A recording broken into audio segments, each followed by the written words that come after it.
be home when you wake up so you don't have to worry. Come say go out, we might find something fun to do this early. They whisper all about my flaws, but I might back up dirty.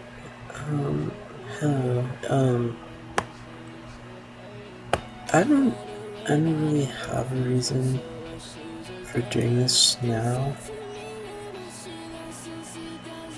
I don't know. I was kind of thinking about doing this earlier, but my head was kind of hurting a little bit. Um, I'm just gonna. There's some things that I guess I want to talk about. I don't know.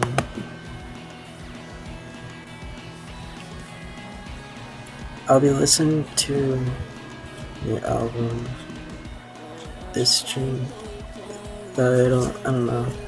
There's not really a reason to make a big deal of it. I've been bad with listening to new music recently. I guess first thing I'll talk about, it's the edit that I made.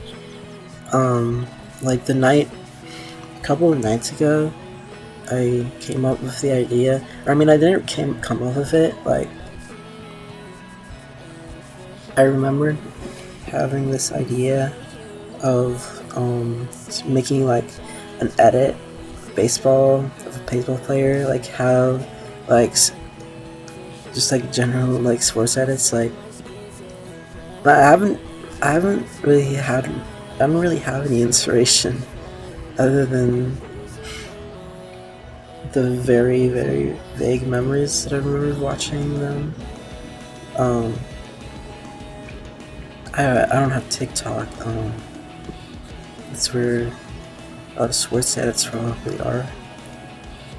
And I mean, the thing about those, of course, is that they're vertical. I don't really like the vertical centricity in general of the internet now, but also in general when I'm watching like videos and stuff.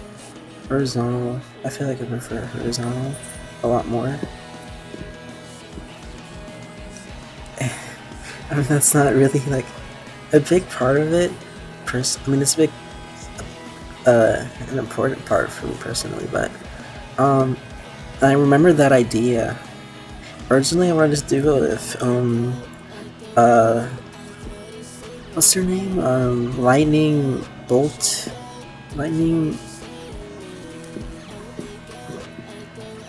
Are they called Lightning Bolts? The Rhode Island band? Yeah, Providence, Rhode Island, Prov. Hold on.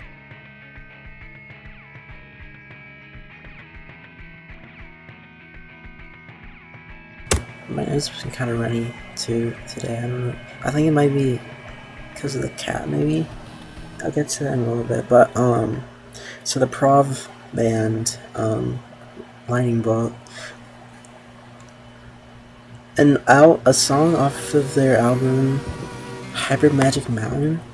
Let me see if I can discern which one it is. Maybe I'll pause this. Give me a second, and I'll have to like play it on my phone. Might be. Yeah, it's Captain Caveman. It's like I wanted to make an edit.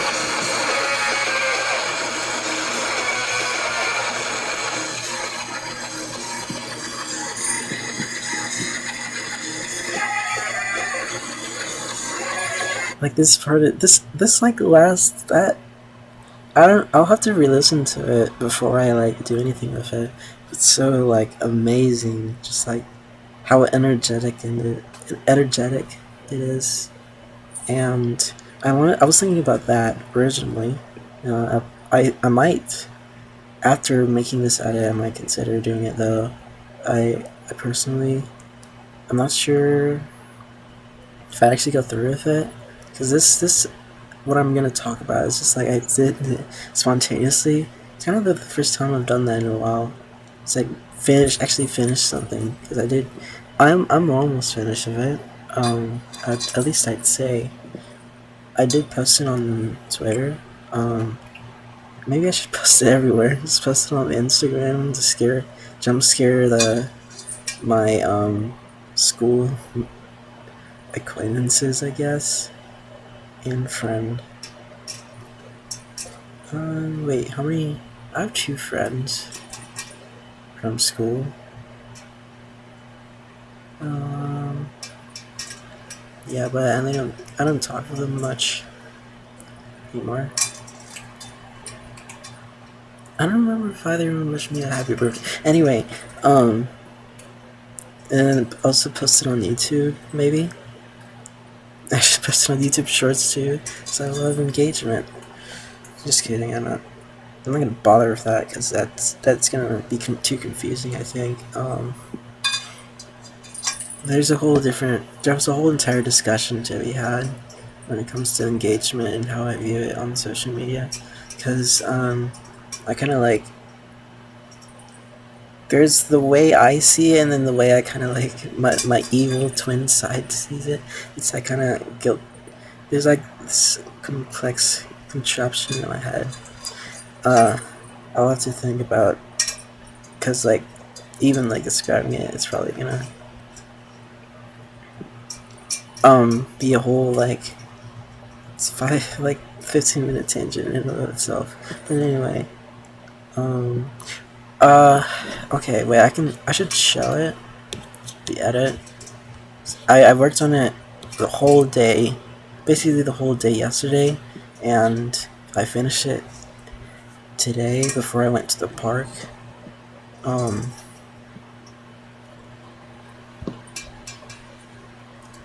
so I didn't, of course, I didn't end up using Captain Caveman. Instead, I used this song, Rice Cakes and Muddy Tampons by Crying not Cheeto. Um, it's this song that I've indirectly found out about through like a new, they're one of my, he was, a really like my newest mutuals on Last FM, and through there I discovered I like listened to a couple of artists from them because we had a lot of similar artists, and then I actually like struck up a conversation with him. It's like my first conversation that I've started in like multiple years, and I told him like how I thought I was like kind of admirable. I'm not sure if that's the right word. That's the exact word I used in the email. It's like I thought it was so admirable that we listened to CDR, and I mean we've listened to because it's all in his library. It's like CDR, and I can pull up the email. It kind of makes me cringe because we haven't emailed each other in a month. Man, I miss this guy. It's my first like my only conversation this summer. Where is it?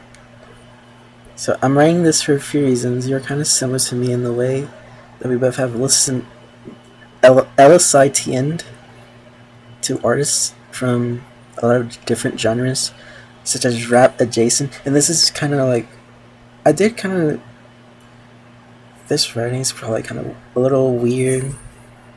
I just don't know how to about music normally, I suppose. So I haven't really had much experience with anything, but this especially. Rap adjacent, big umbrella. Hold on, oh my gosh.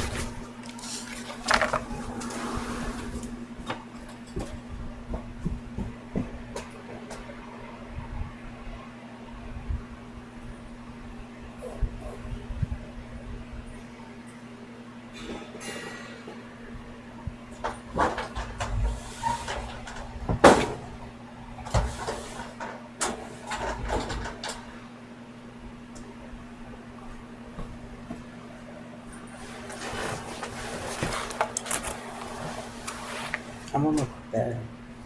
Right now.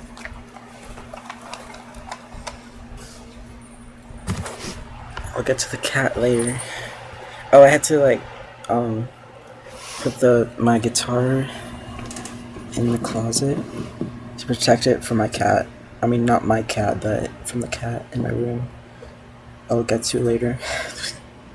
Just kind of one thing at a time, please. Okay, let me just reread this. Start rereading this. This is a quote from the email, the first email that I sent him. I'm writing this for a few reasons. You are kind of similar to me in the way that we both have listened to artists from a lot of different genres, such as rap adjacent, parentheses, big umbrella, but I think you understand. And then artists here. Cemetery slash Blady slash Death Grips slash 756 slash Majority, W.C. Sinclair, semicolon, two rocky things like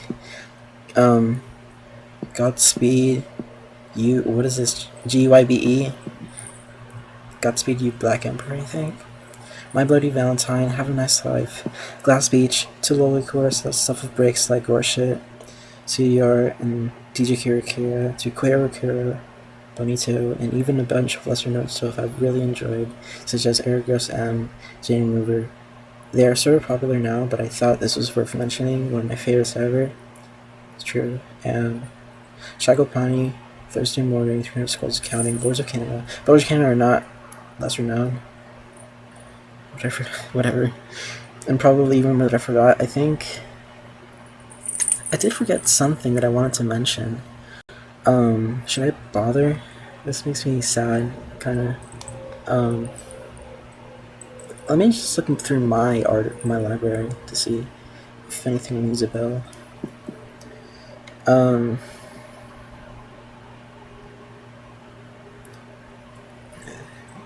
Nobody I know listens to Octi. I have 1,500 scrubs on him. It's like, and probably like another like 200 at least on the RT Murder Castle. Alias. So good. So good at music, honestly. Let me keep Gymnasticus, maybe? How to know? Oh my gosh. I have a mutual who has 2,600 scrolls on Gymnasticus, and then I have 1,075, and then the next two mutuals have 4 and 3. Yes, I love the Untitled album. It's great too. I haven't listened to it in a while as well. Let me see if I can find this. I'm sort of confusing myself.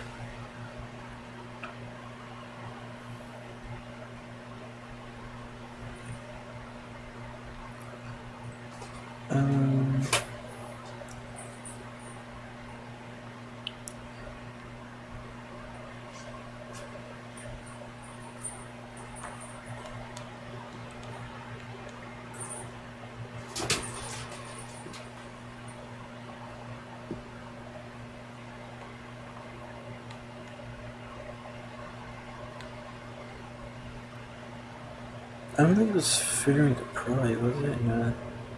Oh, wait. Jaden has 83 skulls on Figuring to Pride. That's awesome.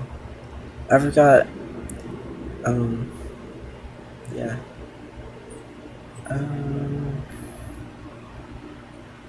Who was the other artist that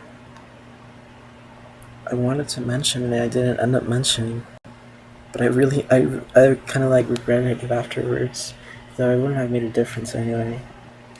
I'm not sure. Whatever. But basically, like, we had a lot of artists like in common, which is strange. Like, I think my music taste is kind of strange. Not necessarily strange, but like, and not unique either. Unique wouldn't be the good word to describe it. Just like more expansive, maybe. Just like something to highlight how much it covers. And I sort of like that about myself because I just like to listen to lots of kinds of music. And like I think I've said this before, but like maybe like there's like jokes made all the time about like how people um who like lots of different kinds of music will say I listen to all kinds of music, and then you like recommend them like maybe like let's look at my who's the weirdest Shushu maybe Shushu's awesome, or maybe like recommend them like um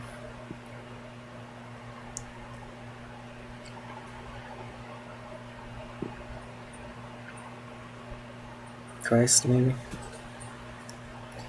I don't know. It's like yes, say or no. It's maybe it's something more extreme. Like I did. Wait, I did say this to him too. Like to the guy I talked to. Said like I think it was Merzbro. Like if he like recommends someone who says they listen to all kinds of music, Merzbro, they're probably gonna hate it. Um,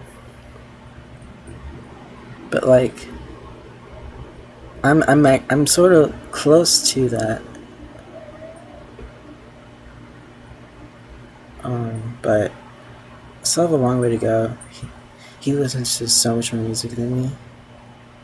And the legislation around listening to music in school kind of like set back my habits by an amount that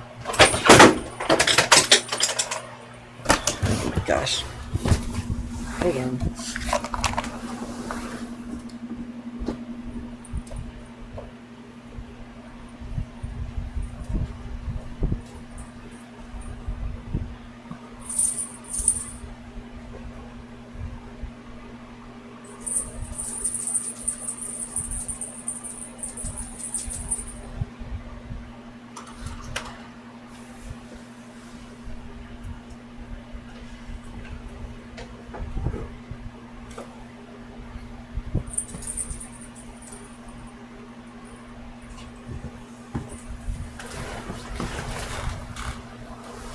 Can I just made something fall?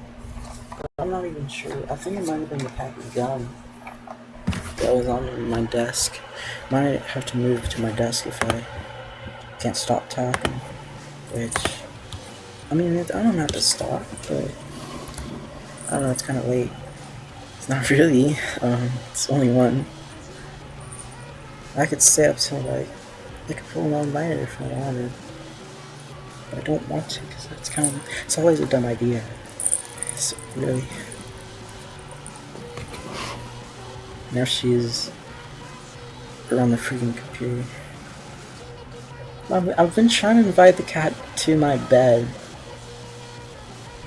but she just won't. She's like all around my room. She's like she's knocking stuff over and stuff. It's kind of cool, but it's also a little annoying. I just want her freaking. I don't know. She's always. I think she's just energetic at late nights.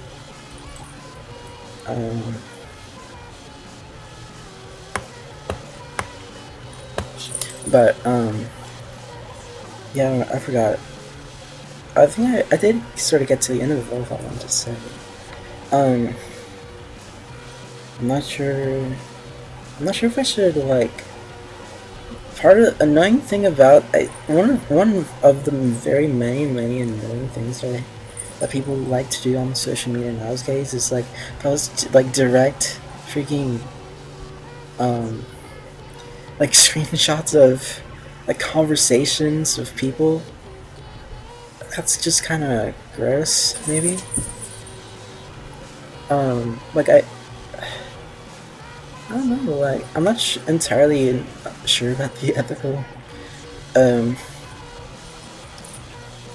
is it, ramifications are like the ethics behind that, but like I don't have a concrete opinion of it yet, but I feel like I don't like it's kind of icky for me just to like post screenshots, especially like in a public place where and especially if it garners a lot of attention.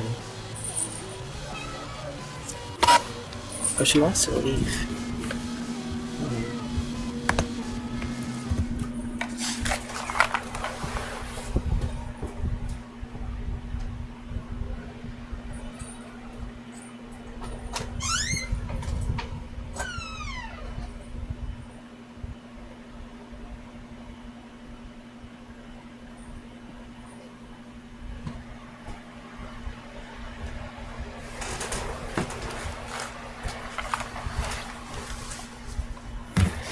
Now I might have to talk like extra quiet because I'm just gonna leave the door open. Or at least have like a ear um open, not listening to the headphone. Um yeah, I feel like I feel like of course mentioning conversation it's not the same. And especially not like just tweeting it. Or like posting on social media because that's kind of like I think the posting on social media part is the bad part. But even like screenshotting it is it's not kind of icky to me. So I'm not sure if I should be like tell you his response. But I mean, it's not anything bad. It's just like about the word. I mean, okay, I will say this about the word admirable. He did notice the way I used the word admirable, about the fact that he like listened to so many of the same artists that I have. He said like something along the lines of, "I'm not sure how that's admirable. I'm not sure how that's admirable, but okay, whatever you say." And I do note that okay, whatever you say, because from when we talked, he liked to say stuff like that. I thought it was alright.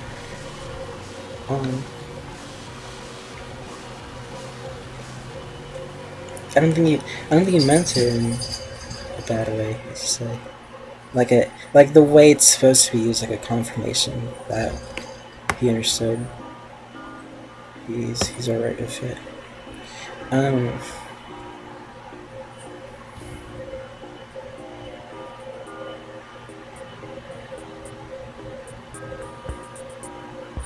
okay. But yeah, I'm not sure why I went there. Because I was supposed to be showing the baseball at so do that now. Oh wait, it's cause of this. The edit has the song "Crying" by Trying to, which is, as I said, a song that an artist that I've heard of through his profile. I did listen to another artist but I won't mention his name. I feel like no drama. I don't know. Some people are just weird. But the music was good. Like, music was amazing. Like, not amazing, but like it's kind of like crazy.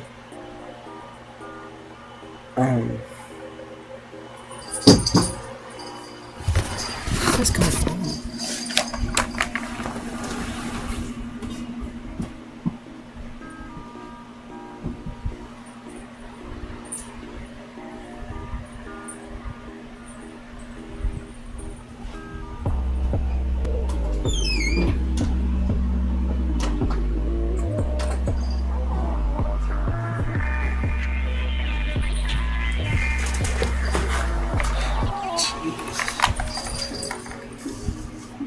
She's messing around so much.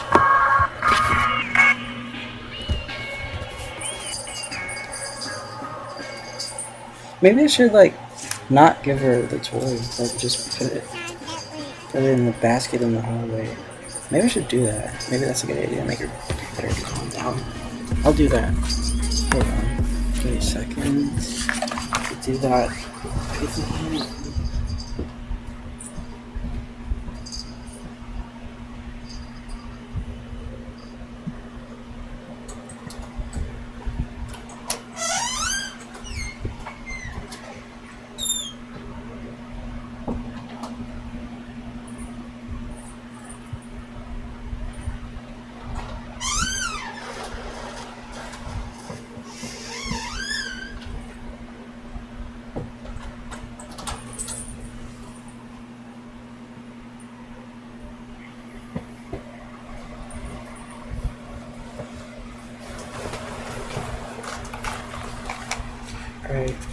I just put it in the hallway and just gave her the toy Bonnie, the Bonnie plush, and um, an elephant that I got from the Noah's Ark thing. I just gave her a few plushies. Maybe that. I'm not sure if that would be effective. But I don't know. It's just too noisy. Which might wake up other people in the house and people are gonna get mad at me.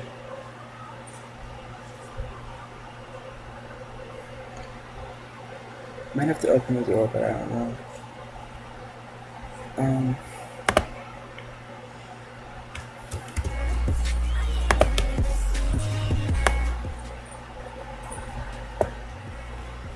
is there a way to normalize gain here? Smart gain? The smart gain is not working. I don't know. It's not very smart, apparently, according to the OBS.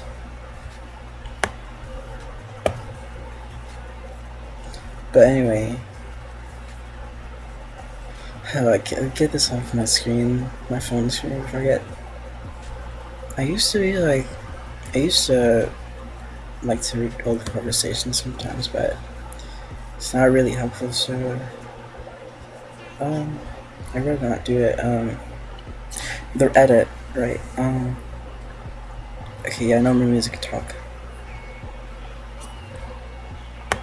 By the way, I didn't make this. I mean, I did make this. Yes, I did. Me. I'm showing this for proof. So I think there's like AI. Rest assured, I don't use freaking AI to make any of my crap. But like, I think I've seen like edits, like at least like apps to like make edits of Source Players, an advertisement for at least like a year ago or something. It's like so goofy. So I had to like put this below, like a. It's because the entire like V2 track at one point was like gone after like I did something. I'm still not sure what happened, but I had to like do that because a few of the clips over here are gone. Okay, so this is R.A. Dickey. He won the Cy Young in 2012. And I'll have to look up his stats because this is actually the first time that I'm looking up his stats. This is on my screen, right? Should be. So I'll read to you his stats in a moment. And I'll reveal the twist in after that. So 2012, this is all-star best season. Won the Cy Young in. Started 33 games. Pitched 233 innings. Jeez. Had 230 strikeouts, or about almost 8.9 strikeouts per 9. A strikeout walk ratio of 4.26. Home run per 9 of 0.9.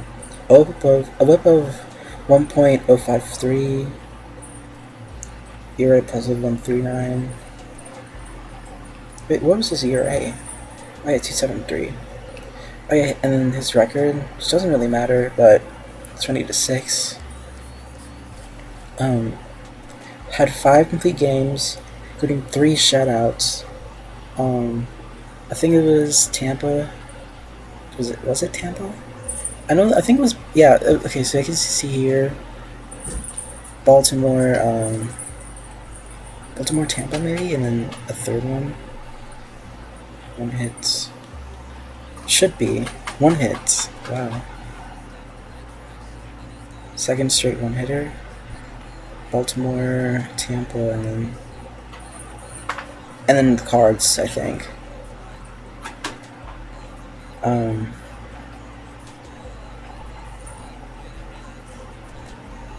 there any other crazy stats here? He faced the most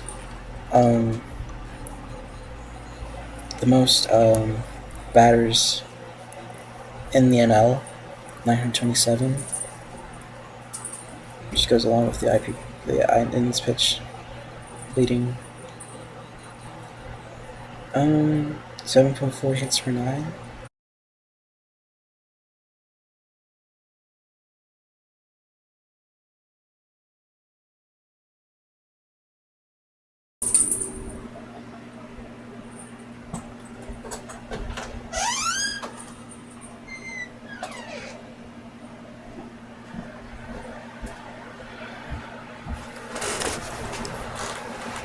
I had to open the door again.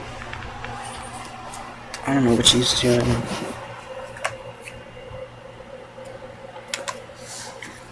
But, I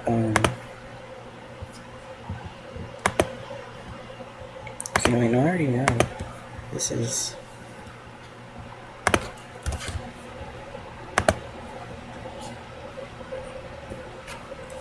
I think you already read all the important stats. The thing about R.A. Dickey that makes him different from everyone else is the fact that he was mostly a knuckleball pitcher, knuckleballer. And I think he's like one of the last, if not the last, starter at least in the majors to like really like be known for um, to just really use knuckleballs, especially as often as he did. Uh, is there a way I can check like 2012 pitch arsenals?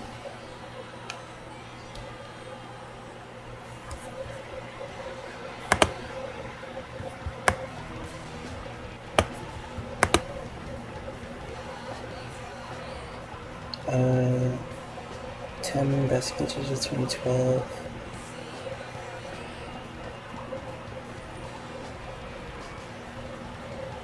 Maybe I don't think Baseball Savant has that data. It does at least have his 2017 season. Or I have to like put the dots, the periods in between.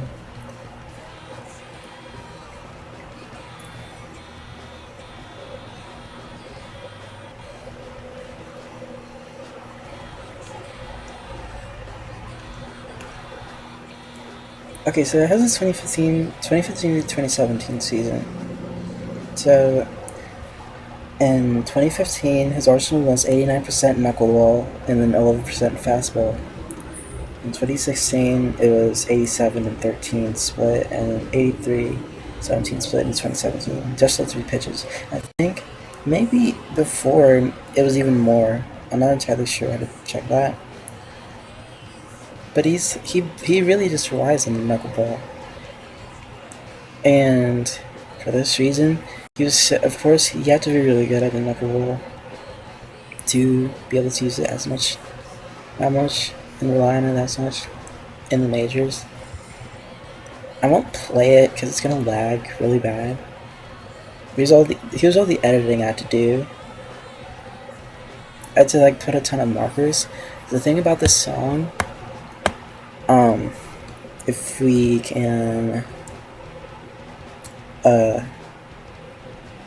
change, let's see, it's control, it's shift, but I can't get it to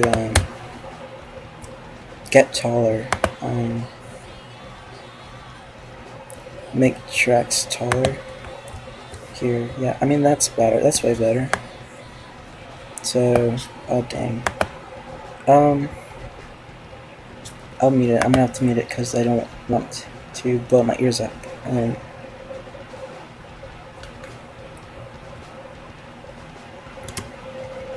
wait, this shortcut. Move down, and I'll enlarge this.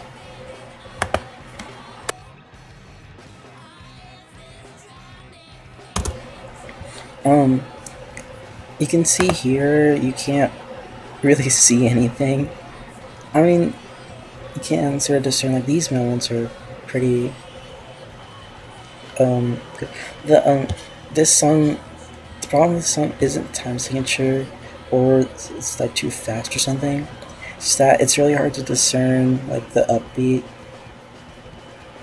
and like to like I really relied on the upbeat to make like I could provide a structure for this, so it just constantly like relies on second, fourth piece, and eventually 1 and 3 as well, and even downbeats at times. Just like switching from clip to clip. Then we meet this, go from here. Oh yeah, this is a weird segment. It's like, okay, wait, this is better. So here, there, there, and there. Switch out different parts of the clip on all 4 downbeats. Clip, bam, and clip ends there, here. Like, just constantly changing. Not sure if like these fast edits like these are sort of antithetical to. I thought about this. I'm not sure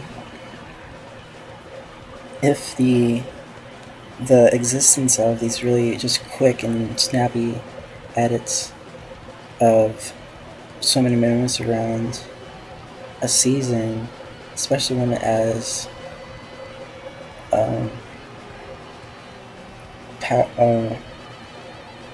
like, I don't know, what's the word to use for the best season? It's like the thing is, like, I saw like a couple of interviews with him that he gave around this time. He's from Nashville, so he has a bit of a southern accent. I get it. In Kentucky, there's still a lot of people, probably even more in there, like the rural parts of it, that have the southern accent come out at least part of the time. It's not all the time. But damn it, I just haven't. Okay, I didn't really need to mention that, but alright, now I forgot. Alright, so I'm not sure if like these really quick edits are, what is it? Does antithetical make sense? Antithesis. Maybe sacrilegious or antithetical to the languidity, just like the beautiful slowness of baseball, especially before the pitch clock era. Nowadays, the games are good. Okay, new album time.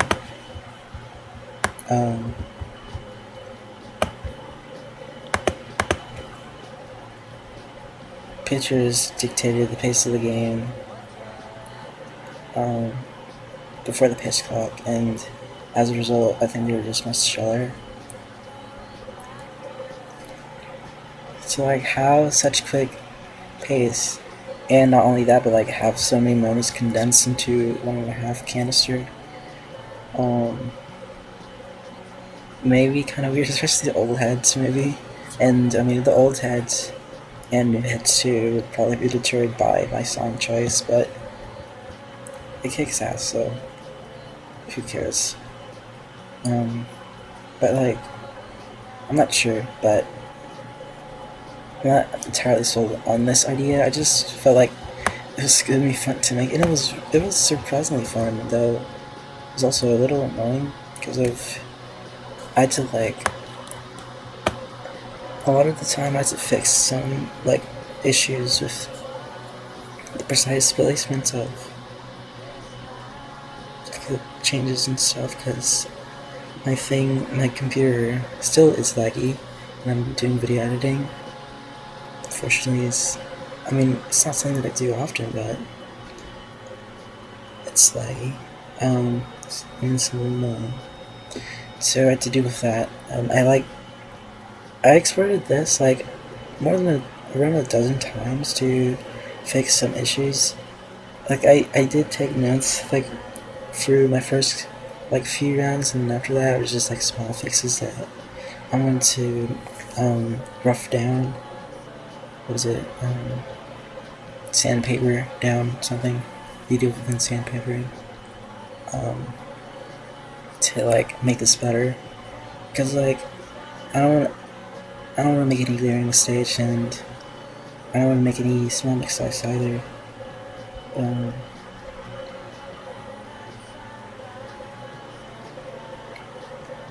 And I mean, that's probably something that a lot of people, I mean, of course, want when they're making a creative thing like this, like a project of their own. But I don't know. So I did that, and it took a little bit. Like, probably took me like 8 hours over the course of these past days, at least. Just didn't time myself, unfortunately. But the finished product is just lovely, and I think there's still a couple of things to do, like here maybe, yeah, here I might add something to this. Though I do like, so Erdiki pitches, batter swings,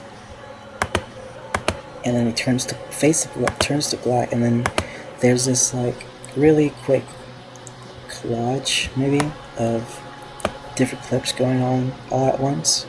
I do kind of like the idea of it,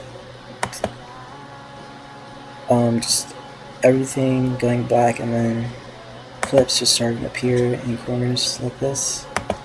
Though I'm also not against the idea of adding something here, like maybe even something silly. Like I was thinking just like adding a plushie here or something, but something there would also not be a terrible idea. But both ideas are kind of cool.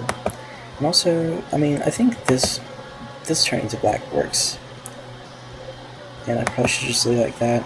Fading to black works, and just leave it like that.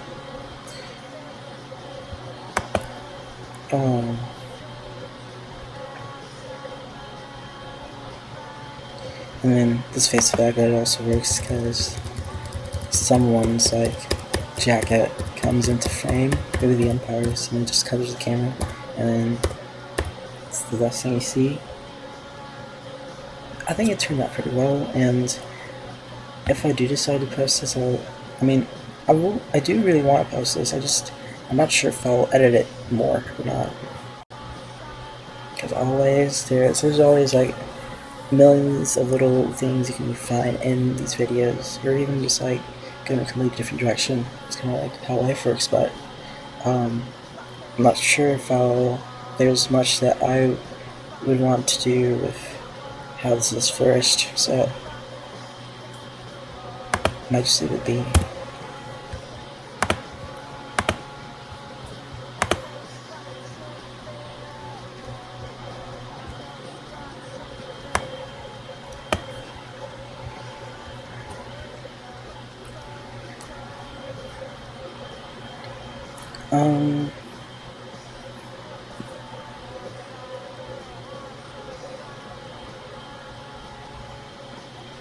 How long have I been doing this? 48 minutes. So there is also something I want to talk about. I do believe I can show this. I'm just making sure that I can. But I'm not like accidentally revealing something. So I downloaded the CSV from my school account, my Excel school account, because apparently I discovered this like I think in my freshman year. It's like this county just has Excel for free, and I love spreadsheets, so I just like been using that for years. So I'll have to make sure to download everything, because I think once I leave the county, it's gonna scrub my data, just like the other county did when I left it. Unfortunately, I lost a lot of things, so I wasn't aware of that. Though it makes sense, because like it doesn't make sense to scrub this stuff, but it does make sense that I lose access to it. But I don't know. Actually, I'm not sure if that makes sense. It'd be cool if I had it instantly.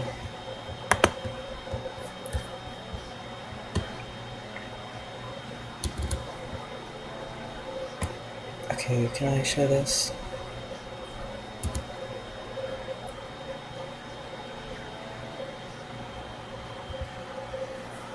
I believe I can.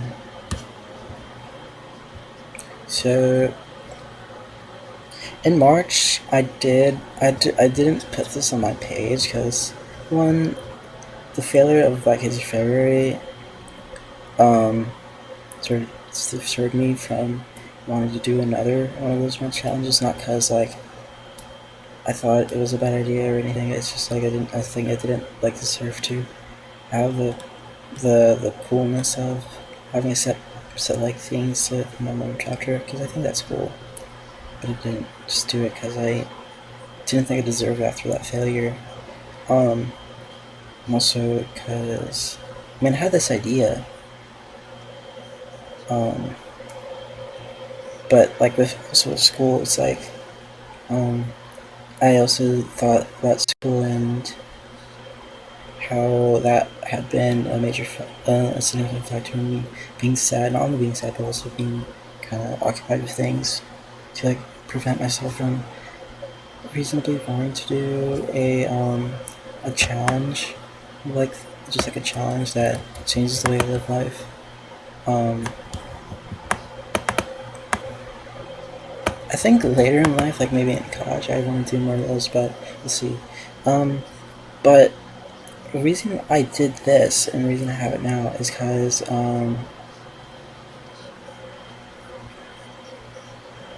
it's a March Madness. Um, in that February, my stats teacher um, came up with the idea of like doing something for a month, um, like just learning a new, adding a new habit or adding new habits to your month or subtracting something that you've been doing from yourself from your daily routine for a month. And in fact, he combined both of those two, like for a project where we collect data about the way that these habits or changes to our life's daily life will have like take place and how maybe have and like draw conclusions about how they could have I mean not conclusions but like um, correlations from data to see how maybe they may have changed how we live. And so most of the people in my class of course chose to try to subtract time from social media. And I mean I'd already been doing that since January, for my senior hockey January, and also for the psychology contract thing that popped up in January that went on until the end of the school year. Um, that I did do, by the way. Of course, I forgot to mention that. Okay, but I mean the what is it? The premise maybe. Let's check it. I'm gonna check that word makes sense. Premise. No, not premises. Cambridge has a Cloudflare freaking. Oh my gosh. Proposition supposed. I'm not gonna say premise. The idea. The idea is much better. The idea of like the contract that I mentioned, and also just like the thing, quote unquote thing that I did in January, is just like not using social media at all on my phone and just leaving it to like my computer to like restrict myself from wasting so much time on it. I really like the idea and I still sort of do it. I just block the apps on my phone now, and whenever I feel like I really want to do something there, like mostly just post and get off immediately. Um, it's mostly what I've been doing. Just like it's mostly when I want to contain it too, because it's very platforms very toxic. I will say, yeah. Um, I do sort of agree with um, all the naysayers of Twitter or X or the everything app But it is kind of toxic there, especially toxic. Um, though all social media, including Insta, where a lot of the naysayers are, because of course that Instagram also makes up a lot of social media in general. Social media in general is toxic, not only from the people, but also for your mind. It's also is applicable for Twitter. But yeah, just try to stay off of that now.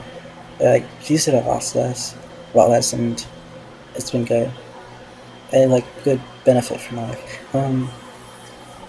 What was I doing this? Yeah, so most of the tracks, most of the one of the parts of the assignment for most of my classmates for that. Um,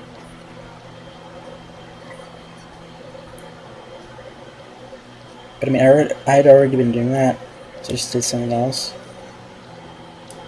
I'm not gonna mention it, because that's not important. This is what's important. The March Madness. So I just said that I would be adding watching a game every day, basketball game every day, to my daily schedule. Of course, I wrote a lot more than that, but that's the basics. I just watch a NCAA game, college basketball game every day, and I didn't think this through because after tournament week, and then after the first 3 days of March Madness, of course, like they're not gonna have a game every day because there's gonna be players gonna be resting. So I mean, I ended up just like filling the gaps in with D2 games, the dummy that I am, and then um, thankfully NIT was on, so I did. This is cooler because these are actually. I mean, I did like the D2 games, but I think they might have really skewed my data. Um, Screwed up my data. Oh yeah, and I also did watch the women's game, but I ended up just sticking with men's games. I did kind of fear that this would also like affect my data. I'm not sure what the term for it is. Like I don't know, but I mean it's not like an extreme amount. Just 129. It's like I forgot what's the third quartile. Can I just find that? Yeah. So can I do like 139.5? This is third quartile. It's not like I'm out there or anything, but I did still worry about that still. But um, oh well. This was also still a good game, even though it was a blowout. It's a good game. It was a fun matchup too, because St. John's versus New York versus I think St. John's. I think it's New York, right? Is St. John's New York? Jamaica, New York. Yeah. Um, I always thought that New York didn't have. I used to think that New York didn't have a good college a CBB team. There's always, which is like, which would be really weird, right? Because they're the most populous city in the country, I think. And like, if they didn't have a freaking at least a decent CBB team, like Syracuse is really bad. I think, right?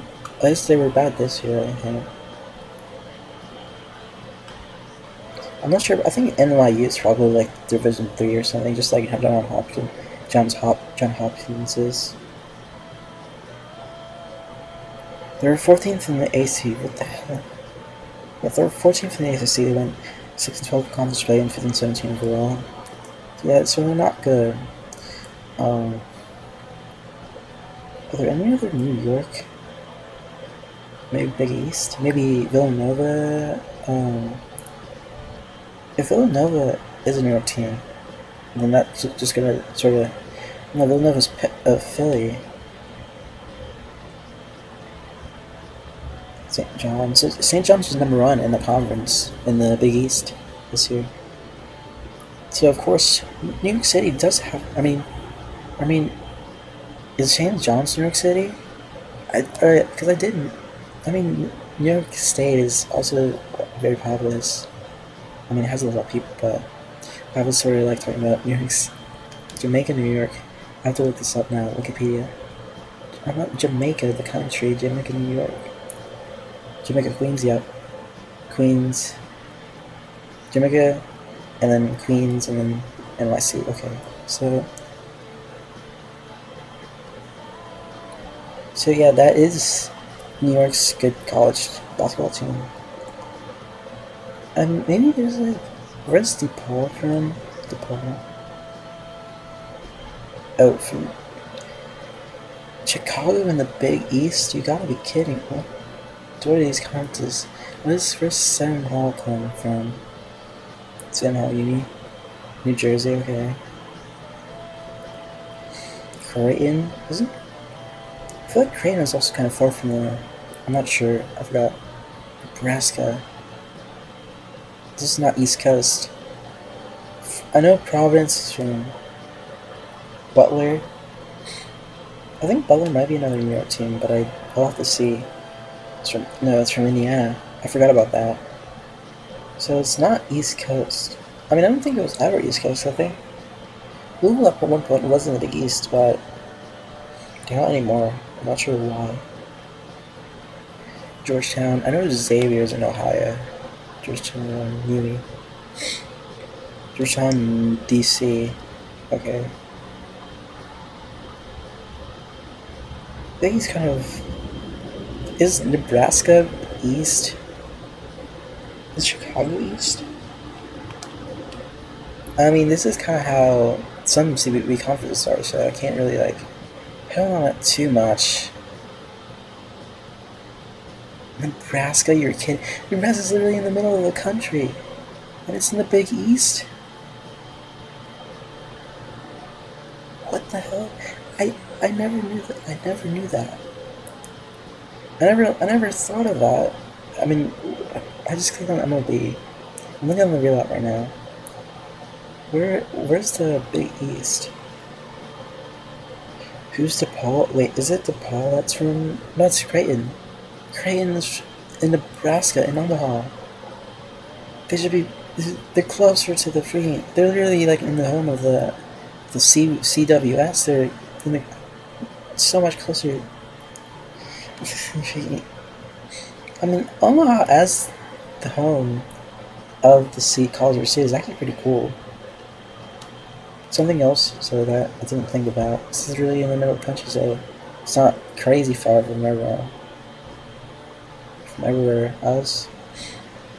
Unless like Hawaii or a team from Alaska like Anchorage or like Maine somehow gets into the CWS. That'd be cool. But anyway, another tangent. What was I talking about? I think it was St. I think yeah, this matchup. So, of course, there's like a bunch of other matchups. Unfortunately, I didn't end up watching like a game every day, but I did get like something around like 27.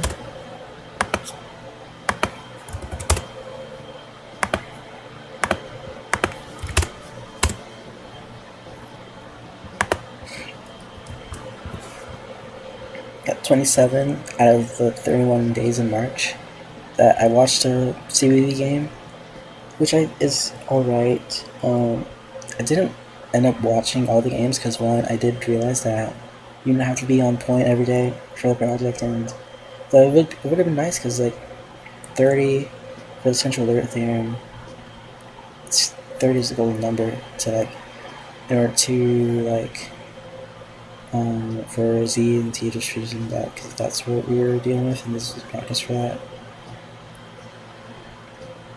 Confidence test and confidence intervals and significance tests and all that cool stuff. I love stats. Not the class, because the class, I mean, generally in school, Of course, the class is gonna be sad and make me sad and bad, but the concept of it is, of course, really cool.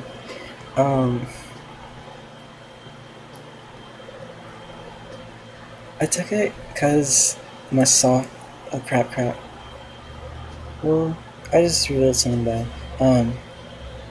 I asked one of my math teachers a while ago.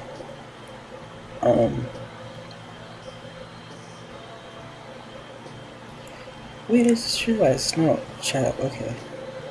Um,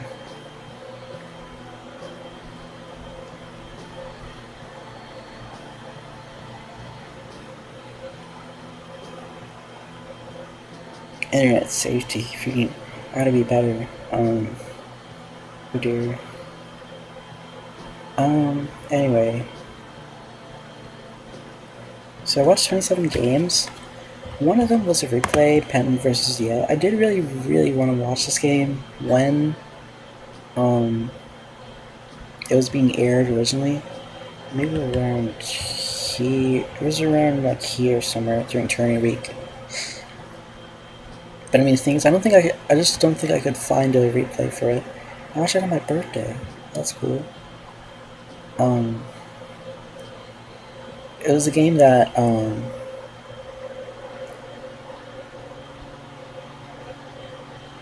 TJ Power, I think his name is, went for 40, scored 40 for Penn, and ended up winning the Ivy League tournament for them. TJ Power. It was either 40 or 50. I forgot. 40. He scored 44 in an overtime game. In a game that went to overtime, and then an 88-84 in favor of Penn at Yale Stadium. Yale's gym. The thing about Yale, they've been like constantly the dominant team in the Ivy League for at least a while now. They've been in at least a few March Madnesses because of their ability to win a bunch of tourneys. And it's cool to see another team from the Ivy League get to go in the dance. The whole thing about college basketball is so cool. Especially like how they just like how like the game just like goes up a notch in tourney week, and then it goes up becomes like even harder. Like maybe a comparison to a stove would be good. Like turn the dial up from not necessarily low, but to like if we're talking relative from low to medium and tourney week, and then medium all the way to high and March Madness and just crazy, just chaos everywhere. I do really like that about college sports in general. It just feels like the imperfect nature of it is refreshing to watch sometimes, and not necessarily refreshing maybe, but just fun and lovely to watch.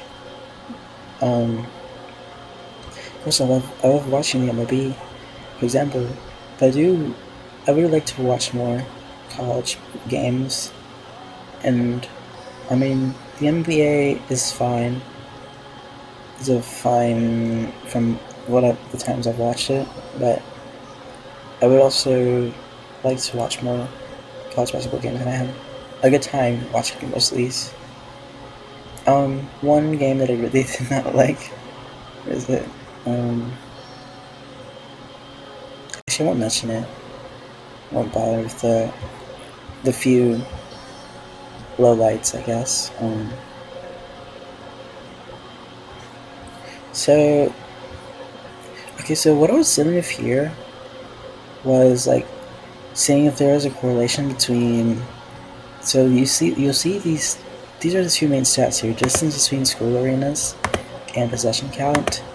and this sort of also falls apart come even even tourney week, because a lot of tourney weeks go to neutral venues, so that makes it kind of annoying too. Because like the thing about this is like I really was kind of interested in this idea of like wondering if the distance that teams have to travel to go to another school's arena um, affected how they played.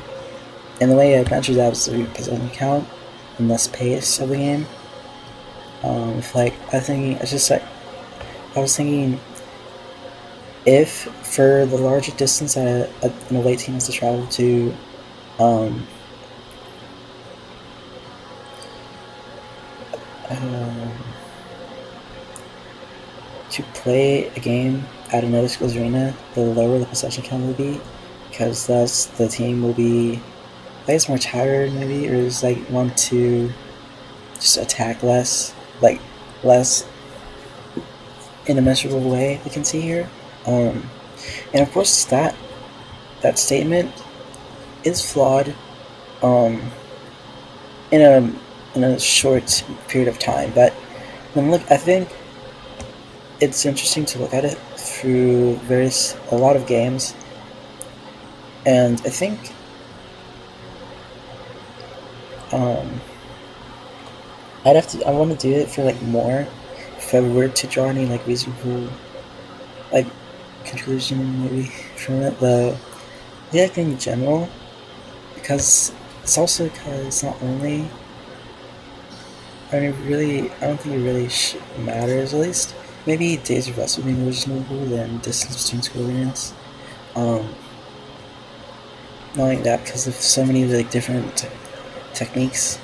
Um, no, wait, so I mean, of course, all teams play differently, but like if you average it out over like hundred games would be better of a sample, but because there are so many games played, and even in Division One, there's like 370 teams in Division One.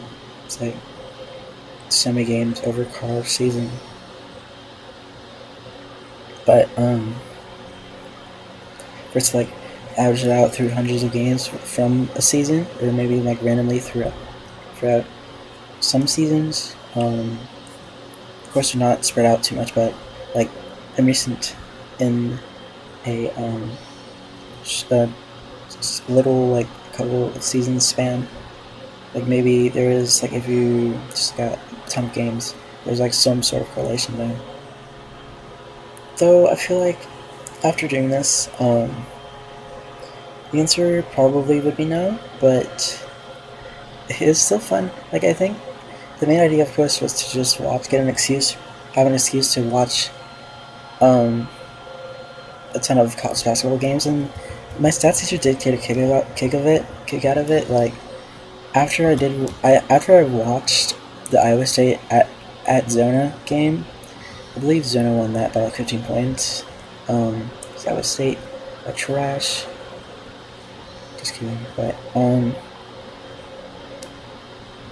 the day after, probably on the third, like he came up to me when class ended, and actually he told me like it was a cool idea, and he asked me what game I'd watch. I told him I watched the Big Ten, crazy Big Ten matchup. I would say at Zona. I used to like be the one who started conversations with teachers, because I'm sad like that. And adults are much more understanding, especially when they get paid. I mean, a lot of adults, especially like educated adults, are much more understanding of me, of a person like me, especially when they're getting paid to understand, to just like talk to kids in a classroom. Um, and like sometimes I just like get tired of being quiet. But it's not. It doesn't happen often, and probably won't happen that much this year, because I get nervous and I don't know. But damn it, I will have to do that sometimes this year for important reasons. But I also did include a bunch of other like stats like added kilometers here, and then first half, second half possessions, and then the duration of first half and second half, and then the full duration of the game, along with halftime. I'd subtracted halftime from both of these. And the first half margin, first half total points, first half, and then full time margin total points. And that's around here. Those don't really matter. It's at the end of the day. Um, the results are just the results. Numbers are just numbers. I mean, not numbers, but numbers are not like that. But like the ball don't lie, I guess. And the game ended how it ended. The teams played how they played. Like there was a game that I got really mad at the foul fest at the end. It was around here somewhere here. Yeah, I call it a yucky game. The game FAU versus North Texas in the one of the tourney games. So it was at the end they just fouled like crazy, but it's also like the other team. One of these other teams just really like started to sell, but they ended up winning. I think it might have been FAU. But the thing is, like the other team had like I don't even know. Like they like unleashed the craziest like formation. Actually, no, I think it was that crazy. They just ambushed the inbounder for most of the times after like the second half. To like really screw with them, and it worked. It worked, but it worked really well. But it didn't end up winning the game for them.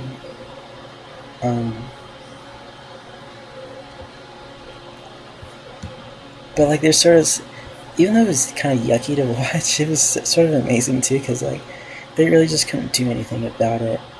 I mean, they really couldn't like get themselves out of that. The other team couldn't get themselves out of that situation. It's kind of insane to watch and mind-boggling. A couple of games. New Mexico Stadium, I think it's called the Pit. Maybe it was Wichita's. I don't remember whose stadium it was because NIT's kind of weird. I mean, it's not NIT, but like, these turn games are kind of weird for me. So I think this was at New Mexico Stadium, also called the Pit. It was really cool. Like these NIT games are actually really cool. Their Oklahoma State Stadium was also really cool.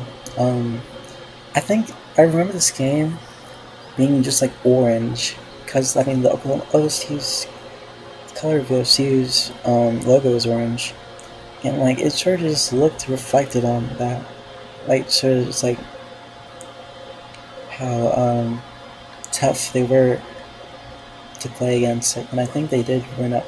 Oklahoma State did win that. I'll have to check because Wichita was also really good. In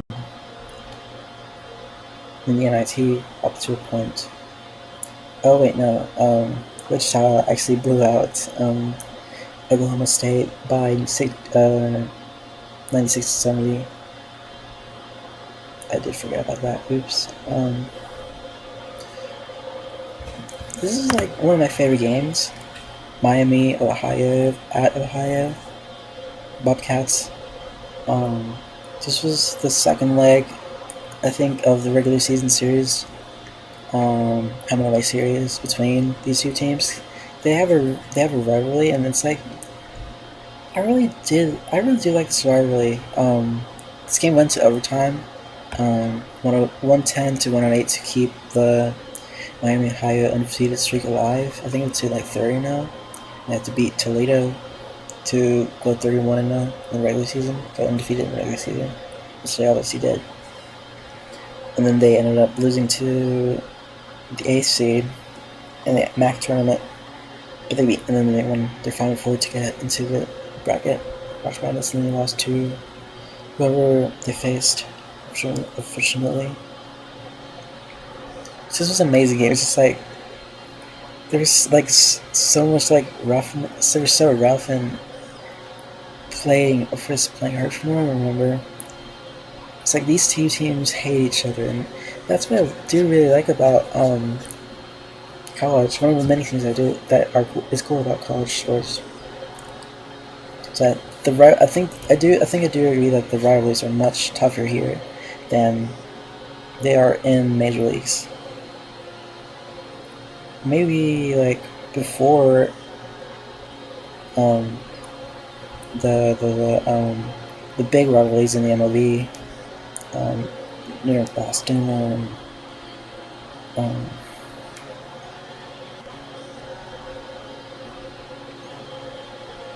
LA Giants, maybe. I mean Dodgers Giants, maybe. Um,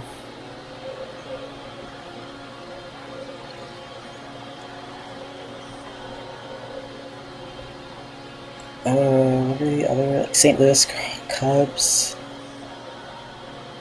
Like there, maybe rivalries back then, and maybe even before Into the Clay were much like heavier, like more emotionally charged, maybe more powerful, whatever the better word would be than they are nowadays. At least I feel that. I feel that it is that way. But I'm not entirely sure. I do sure like watching those matchups, but I'm not sure if there's like really like animosity. Um, check that word makes sense. Yeah, I'm not sure if there's really animosity as there may have been back in the day. I do wonder. Um, um, but I do feel like, especially this matchup, it at the end when Miami beat Ohio and the game ended, one of the players just got in the middle of the court and like a couple of them started waving the crowd goodbye, and a bunch of them just flipped off they like the roster got on just like um, congregated in the middle of the court and just a bunch of them just flipped off the audience, and I think some of the audience threw like drinks on the court back at them. I mean, I think it happened during the game too. This is crazy atmosphere, and I think I would like to add this onto my bucket list, though. I'll have to think about how to like implement it, like the pictures. It'll it'll take a little time. Maybe I'll do this on stream because I did download a couple pictures, but I'll try to from the little search that I did. I couldn't find anything on high pitch, even though they've been beating them.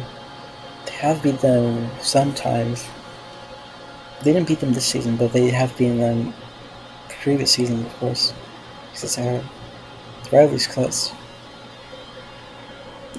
But I'll have to do that later. Deal with that later.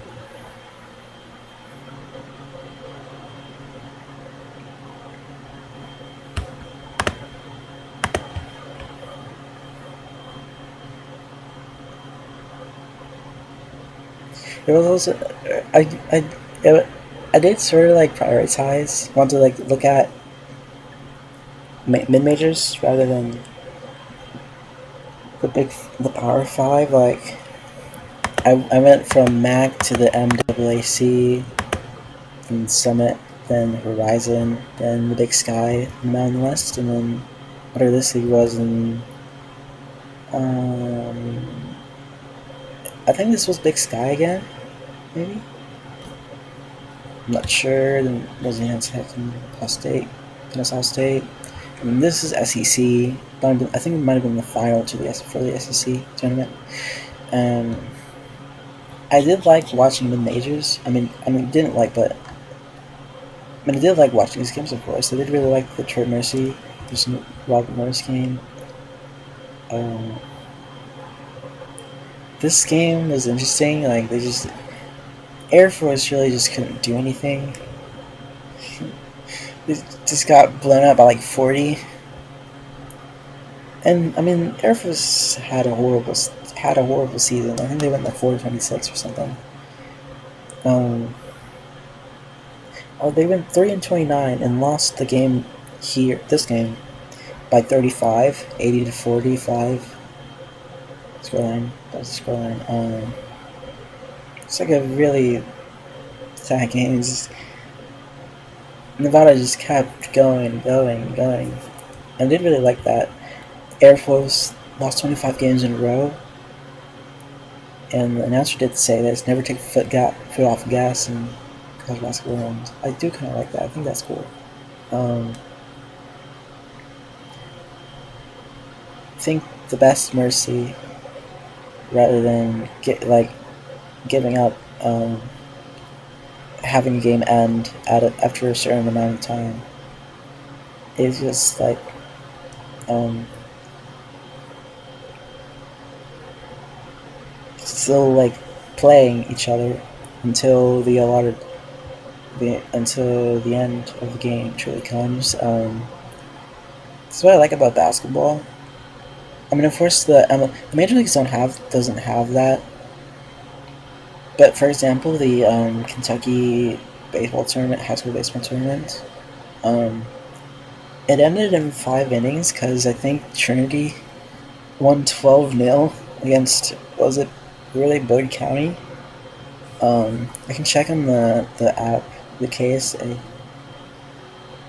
whatever app. Yeah, Trinity won against Boyd County 12-0, and the championship game only went 5 innings. I think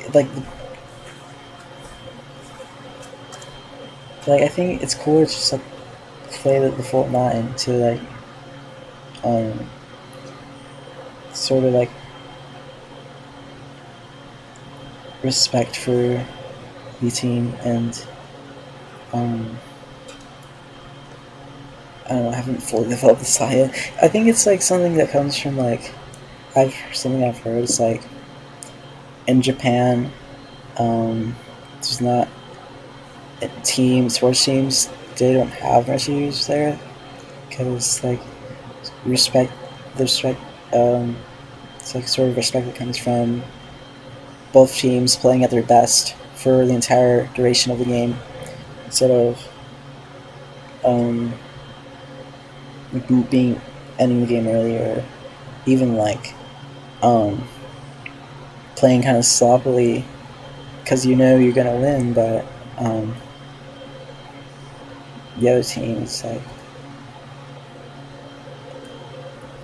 it's kind of like I don't know, trying to not there yet. It's kind of like doesn't give them the opportunity to develop and like fully experience the pain. I don't know. Um, I did like that about the major leagues in this country. I'm sure it's probably the same. Though I do also see why, like, it's for example, in blowouts, of course, basketball players, NBA teams take their players out of the lineup, best players out of the lineup after a certain point because you want them getting injured because, like, any playing time has risk of getting injury, and really don't want it happening in moments where you could have your team is all right now in an all right spot. Though I mean, no lead is safe in basketball. For example, until no, I mean, not sure if any lead is safe. Knicks came back from 29 down in the finals. So you just got to be careful. Uh, okay. I mean, as you can see, I'm not really as knowledgeable of basketball. I was thinking, like, I did watch a couple of mixtapes on King Olajuwon. I finally remembered to do that before I got on this, and he's crazy. He's so he just glides all over the court, along the what is it? Glides around the basket, and to score this. How do I say it's like nobody from the looks of it, nobody, anyone, fans could barely catch up to him. And when they did, he just like float, shot up, shot up a floater, went step back and make it anyway. It's like he did that as a center big too. I'm not sure how tall was he. Can you watch one?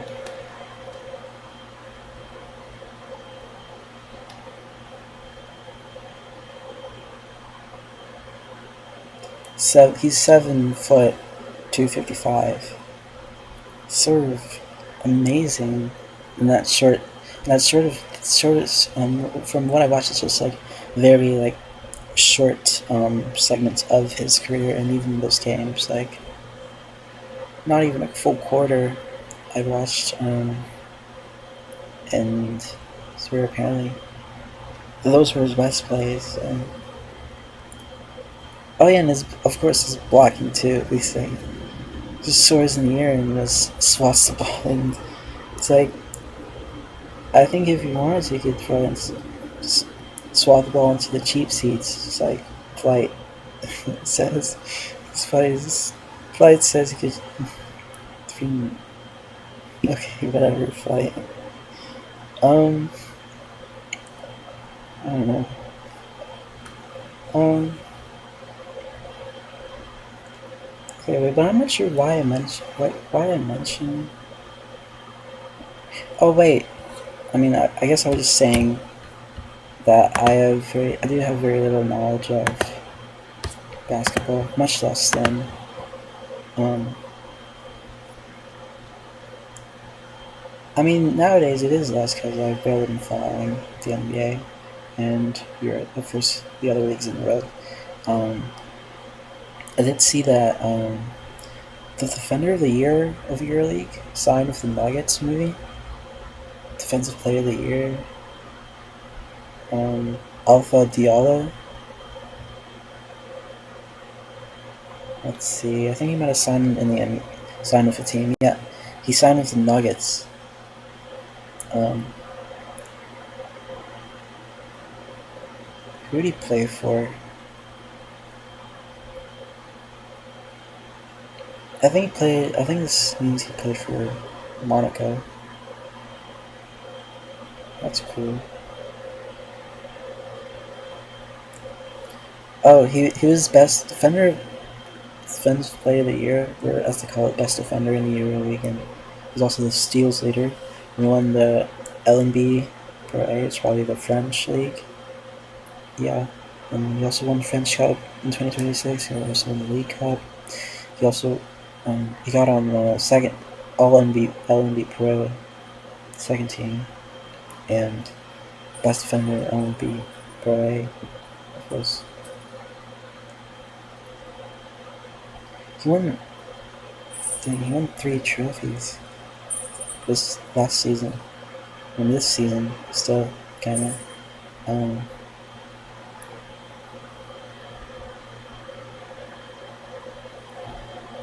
uh, I mean, I think I've sort of like decided that I really want to focus on baseball. At least for now, because that's what I feel most motivated to focus on. Still, I love the sport. And after doing the June thing and doing everything that was in the June thing, not only that, winning the summer game and not only the hit and going outside recently and just practicing pitching. Even though I'm really bad, um, I still can't control the ball. I went to the park today and the ball was just flying all over the place. I tried throwing a dead fish and and ended up like um, I'm trying to sometimes I try to throw like a lot of times I do forget to like mark like a corner. So that's what pitchers try to do in the MLB. It's like they're trying to like aim their pitches for the corner of a strike zone. So the best place is to pitch to get hitters, and even like, especially if you paint it.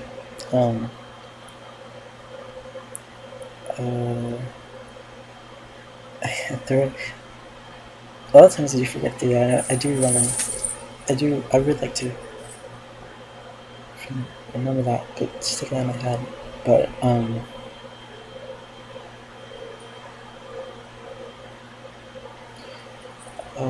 I also,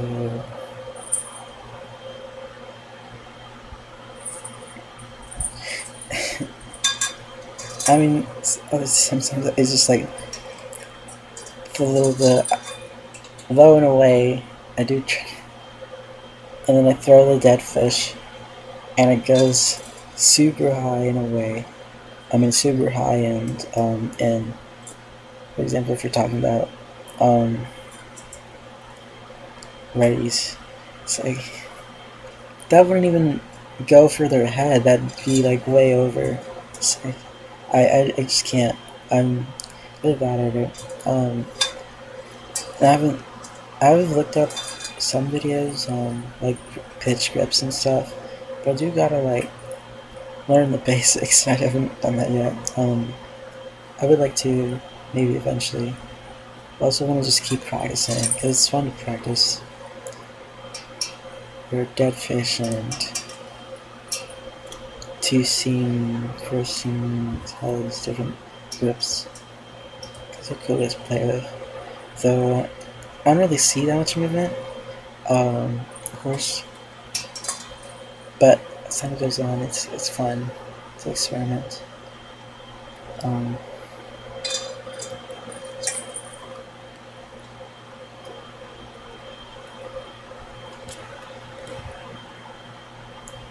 that might be all for tonight because it's gonna like eat macaroni and cheese, maybe. Another macaroni and cheese. Um, should I do a Wordle? Maybe I should do a sport, right? Actually, let me close the door first.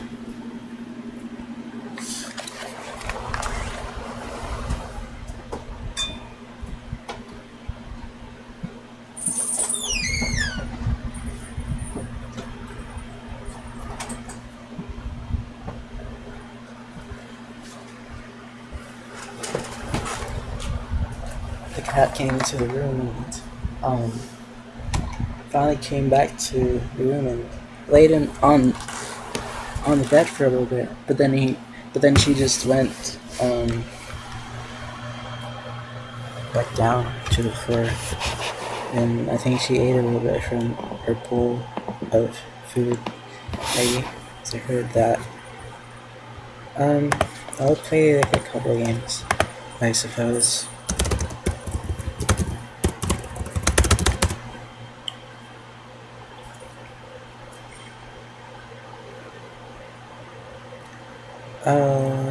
Let's do Wordle. I haven't done Wordle in a while.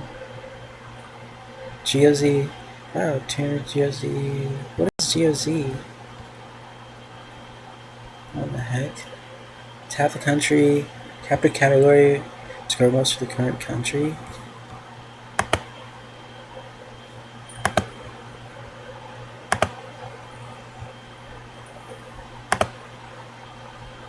Oh.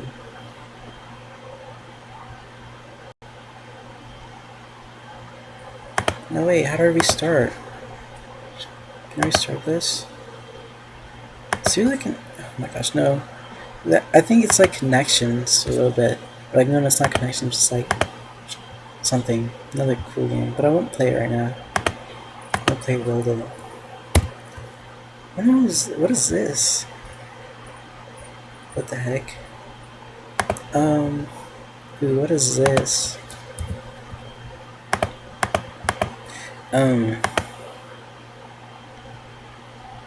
Is this the Maldives? Where is it? So I think this might be like in Polynesia, which is really bad because I don't know if that's the case. Yeah, I think it is.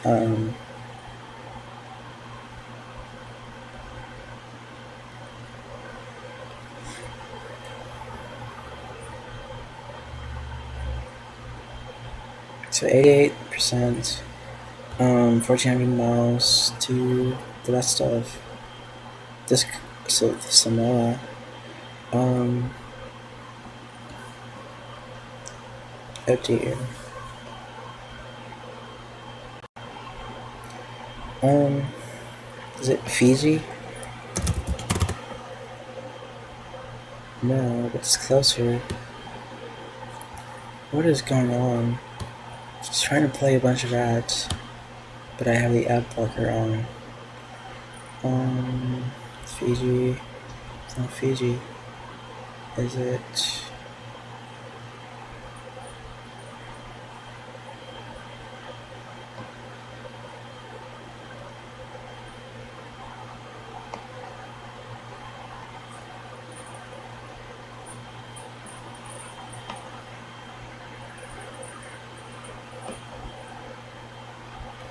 Um,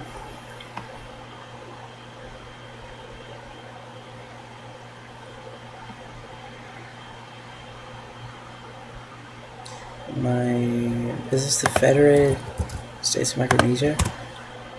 No, I have no idea. Wait, I'm gonna put music on. I guess put this on, and let's put more on later.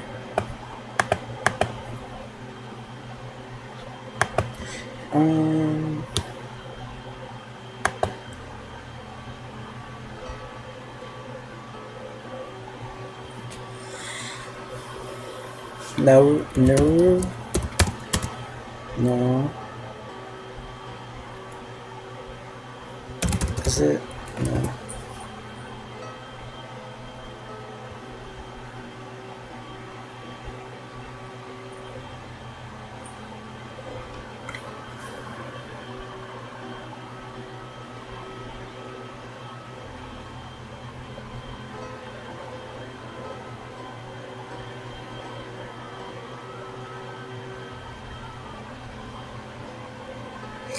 Jeez, this is tough.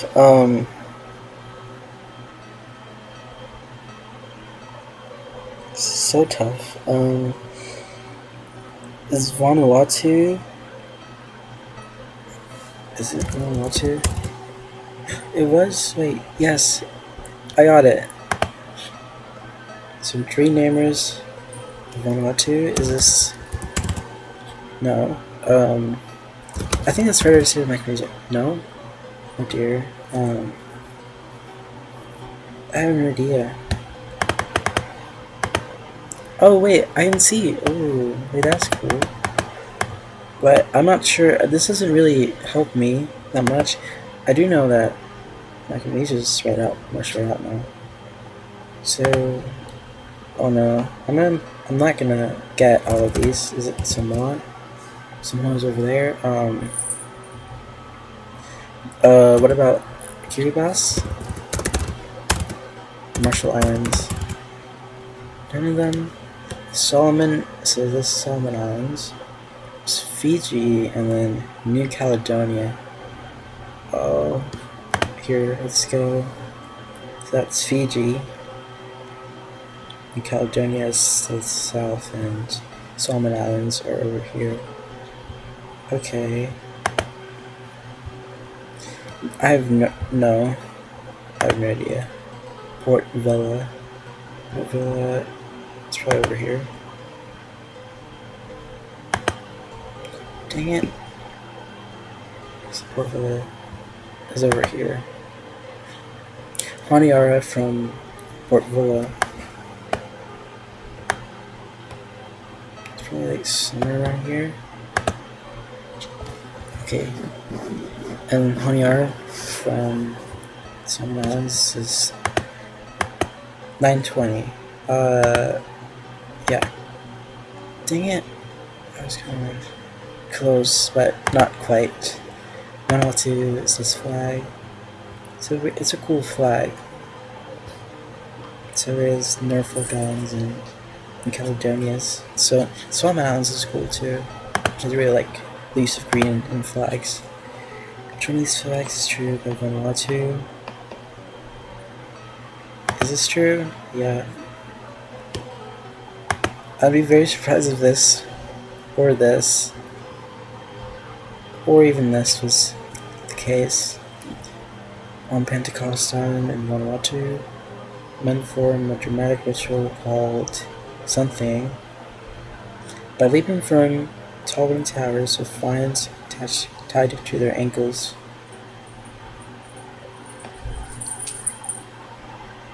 Do you think maybe land diving? Ooh, I was thinking like skyrunning. Yeah. Okay, so it's land diving.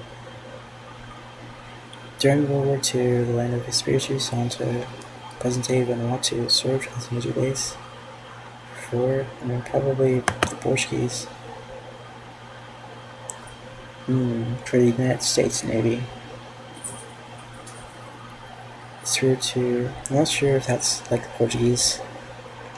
I was just thinking because of that, I was thinking about Portuguese, but I guess not. Though, I mean, the island doesn't necessarily matter, I suppose. The name of the island itself shouldn't really have matter in terms of guessing here. I guess. Which one of these landmarks is even Vanuatu? I think it's one of these. Yeah. I do like this one. This is cool, of course. So like this is pretty. This one is cool too. Can I see it? Just one. Just keep it there for now. Then the national anthem of Vanuatu.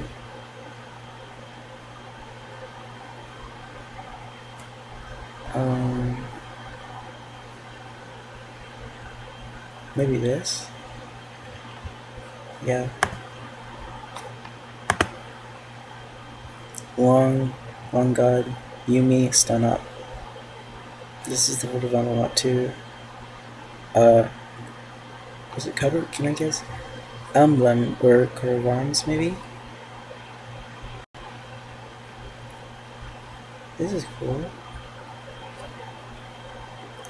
Oh wait, and you have the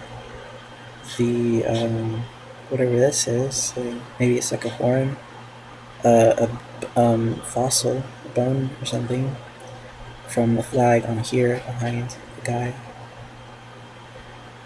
That's cool. So spoken languages. Ooh, maybe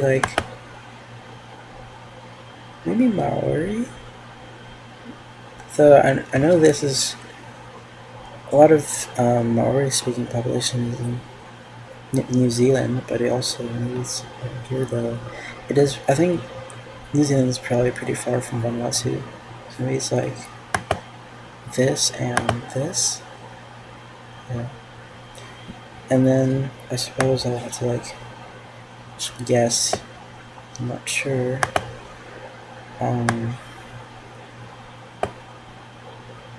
Maybe like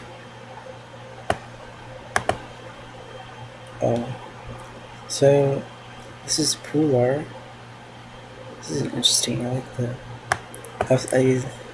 the D of the little extra tail around here is cool. This is actually here. Me and Nemlami. Oh, I should have. I mean, I wouldn't have known.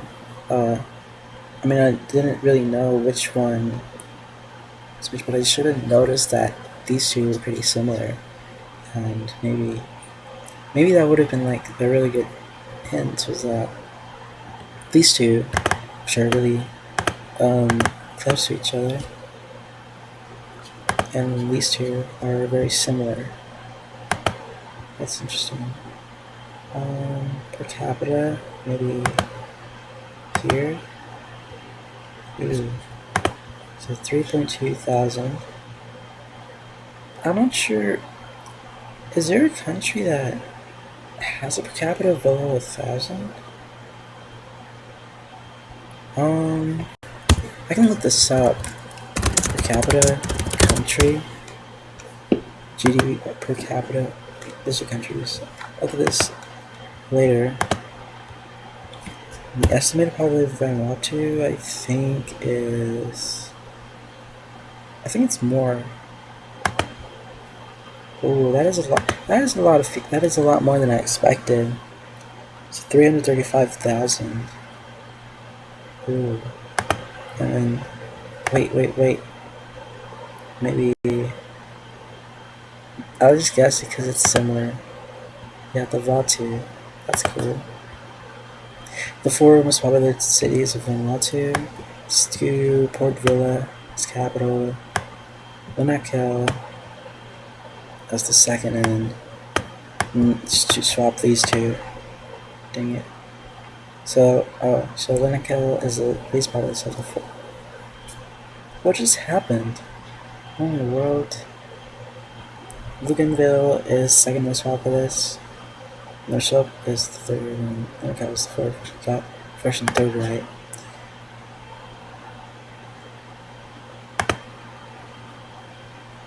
Yeah, okay.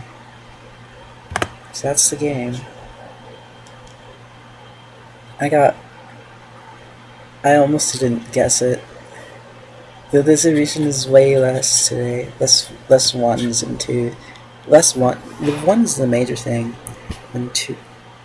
It's the same as twos. That's when you got a hard country. 26% just didn't get it. Wow. World player, the internet, and planet Earth from the two games. The developers maybe. Maybe there's a team behind this now.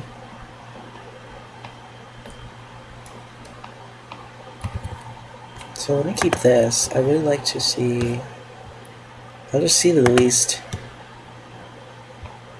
There's teams with no measurements. So Yemen is the least with 384, and 448 for Afghanistan, 488 for South Sudan. There's 14 countries below have GDP per capita below 1,000. I should keep this on my belt for whenever I play World because I didn't know this, but it's pretty rare. Out of like 1 out of every 10 UN nations, and it'd be like 1 out of 12 for UN nations and UN members and territories that have a GDP per capita per 100. And wait, I'm not even sure though, because some of these under the IMF don't have values, so maybe they go off of like the latest estimate or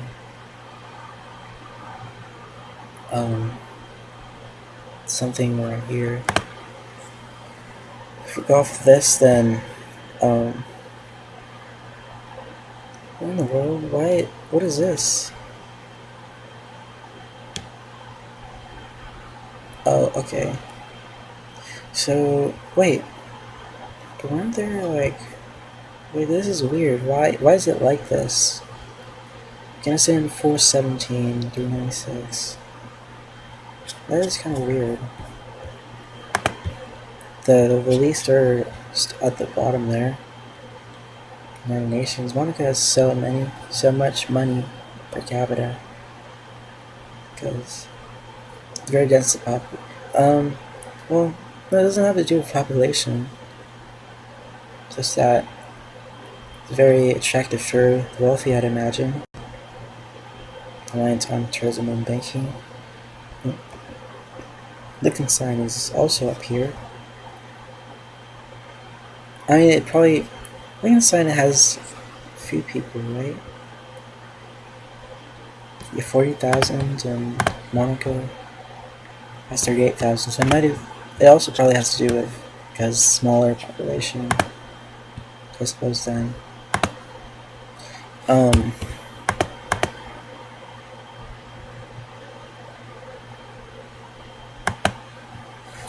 then I'll look this up, the picture, one of the pictures on the landmarks.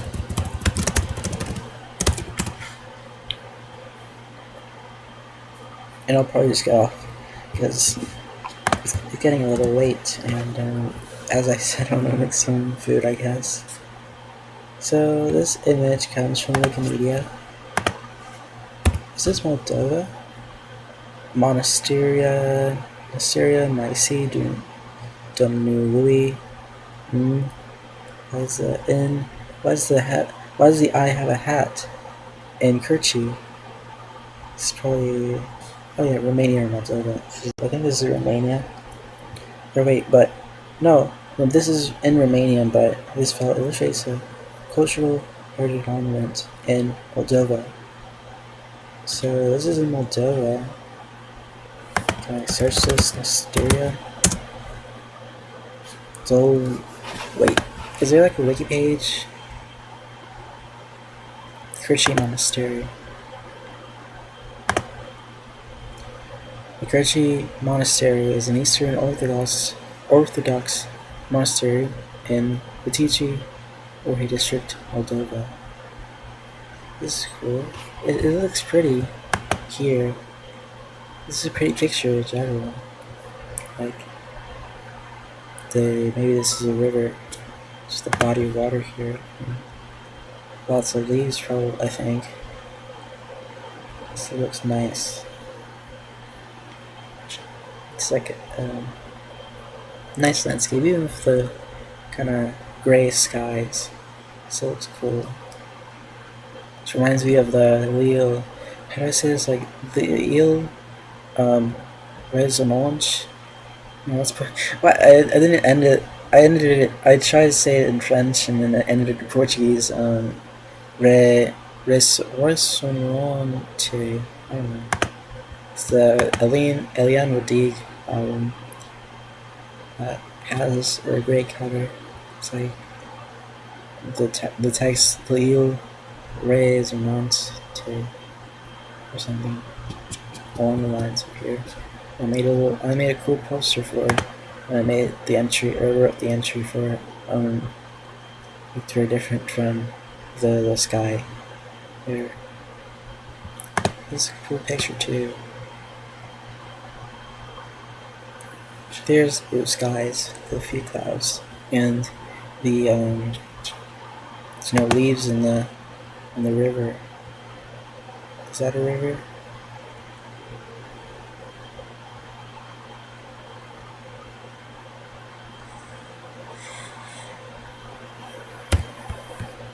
Let's check Google Maps. See Kerchi Monastery. Or wait, oh geez, thank goodness yeah, I think I'm not. No, I'm not doing that. Get off of Google Maps. I just realized if I had left it, I hope I didn't leave it. But if I left it on screen uncovered, then I should have shown my house. That would have been bad, very bad. I can just look this up on my phone. I just realized. It's Kerchi Monastery. Jorge Moldova. Grand 18th century monastery. Wait, so where's the body of water? The satellite doesn't look very good here. Is it the lake? There's a lake really close to it, so it might be that. It has its own like Google Map pin. I'm gonna have to check if this has a Google notification. I should probably just end the VOD here. Okay, so it's probably lagging. Maybe tomorrow. I mean, not tomorrow, but like the next time I do one of these, maybe we'll do like a game or something. I don't know. I keep saying that, and then, I mean, I didn't do it, of course, while I was doing the watch-along notes, because I was busy. But now I'm not so busy. I was thinking about doing this earlier, but I don't know. Earlier I just took a nap after I went to bed because I was so tired from after I threw fastballs, and I ate a bunch of pasta, and that probably woke me to sleep or something. I'll just leave the music. No music for today. No music ending. And I woke up around. I think I took a nap for an hour, and I was confused. Um, I always am when I wake up from naps because naps are so. Oh wait! I do want to mention after I watched some highlights from Hakeem Olajuwon, I remembered, and I forgot to mention this while I was talking about. Ooh, the cat's here. I should just make this quick then. But I'm gonna go downstairs to make some macaroni. Um, Wally Zersby. I know one of the other players I like to pull from my like deep cuts. Him, the few that I have in my repertoire. It's Wally Zerbiak. I don't know how I found him. I forgot where. Probably just like from a random video. But, I found out like yesterday maybe or today that he played for Miami, Ohio, like Miami Redhawks. Went 31-0 this season, and but he played him for him at the end of the '90s, I think. And when he had this like run in the tournament, he was part of the Miami run in the tournament that upset both Washington, and I think it was 10-7 matchup, and then upset Utah, who were the 2 seed at the time, and they won the second game by like 8 or 6, and then played Kentucky and lost in this ranked Sweet 16. But in the first game against Washington State in 1964, Wallace Zersbiak apparently scored 43 of the 59 points that Miami scored to beat Washington by 1. Zerbiak also got the game-winning like block and steal to like seal the game and prevent Washington from scoring. And I watched a highlight video of it, but I was also thinking like maybe like watching the full game because like I really want. There's like really like the way that Adam Silver said that basketball is a highlight sports is just like could relay this from the commissioner of the major basketball league in this country, and that's like a lot of like a leading figure, an important figure in the sport for this young generation. It's like really important what he says, even though like of course he isn't taken seriously because he's a bald egghead. I don't mean to resort to ad hominem, but so that's ad hominem is kind of how a lot of people argue nowadays, and it's ridiculous also. But I'm trolling about the egghead. But I mean, I'm so wrong. I'm so just dumb. But the fact that he said that is just like it's just really disrespectful to the sport for me personally. Even as someone who doesn't really follow it, because no sport is really a highlight sport. It doesn't even make sense to say that. Like, to really like understand a sport, you must watch these games. Must watch the games that are played, because full 48 minutes shows so much that goes beyond, that lies beyond, especially the box score, but also highlights too. It's like I did mention, like when I was talking about James Harden, that intimidation isn't a stat. I mean, you can sort of see that through like you can see that to a point, to an extent, when you see like like field goal percentages from certain parts of the field, for example, and like narrow it down to like maybe against a team or maybe against like a matchup player. But at the end of the day, those field goals are really just not, like end results, and like intimidation is much more thorough than that. And that's just one of the many aspects of the game that are invisible to numbers. And I love numbers. I love stats. But you really like stats can only like cover so much, and stats are really only a a small fragment of this game that, or I mean, this game, not just this game, but sports that makes them so irresistible and so tantalizing and so everything that makes them just so beautiful to watch, not only at high level, but just like in any space, in any place. You can play soccer on the street with no shoes and just play it, even against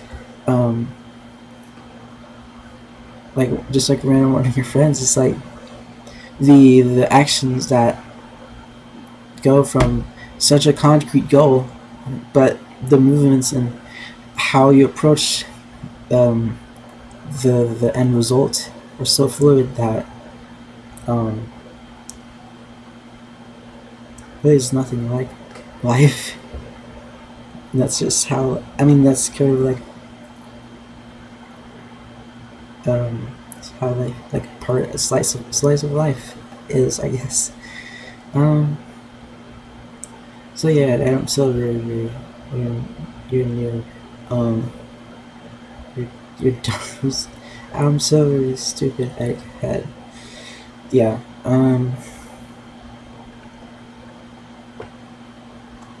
What else? Oh wait, so right.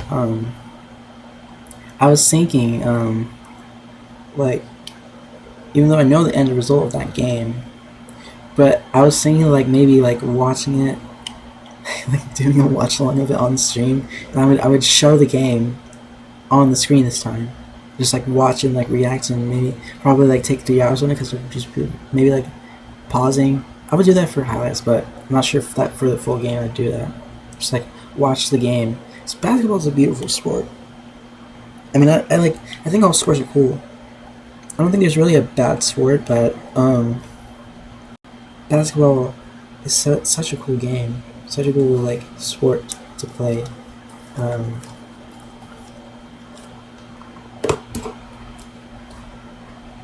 I think like the four major sports are probably like commonly liked because they're like there's a lovely selection of sports of like the four major leagues in this country. No, I don't understand American pigskin yet. I think it's so cool sports like watch on Madden, for example.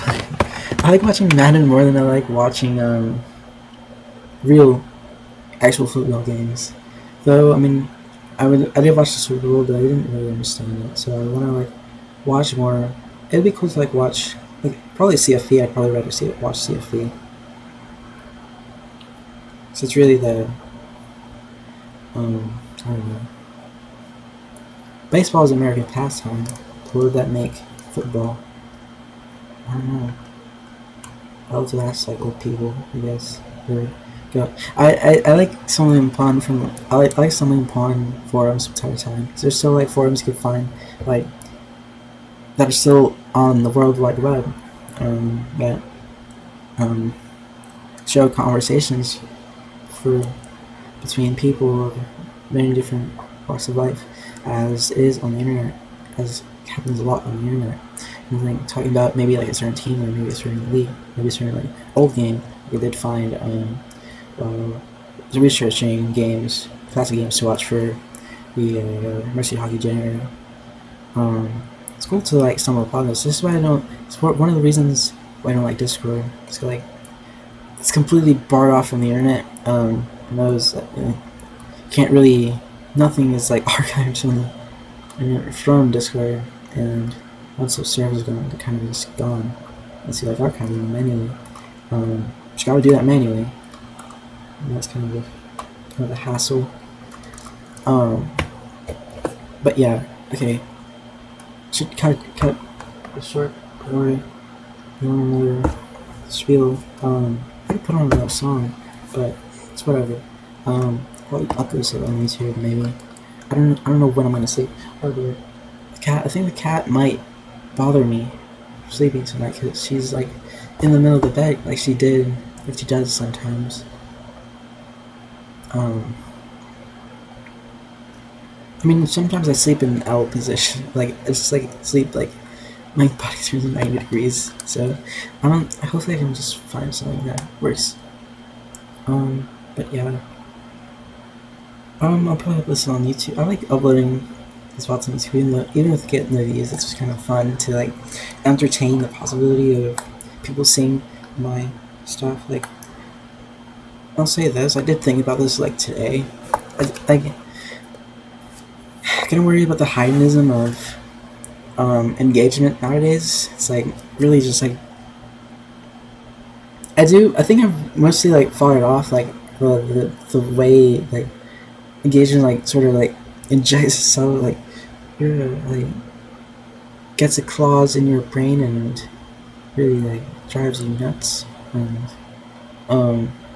sort of drives people away from I don't know, like creativity in favor of views and likes. Like I like likes, of course. I do sort of worry about this sometimes, but I think I view it more as like people who have like my friend, like the people I know, mostly me, because like for example, my Twitter account is private. I do kind of plan on keeping that way for probably quite a while. Like I kind of like view likes as like people who have seen my stuff, and like no, it's like not like that.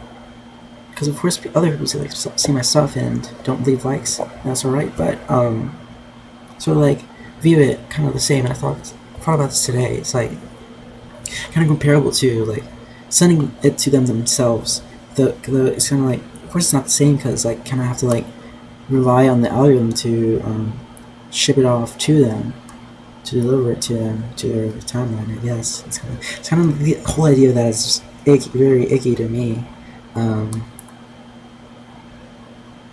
I kind of wish I had like real life friends, or more, I was just able to talk to my friends more to sort of mitigate the reliance on that.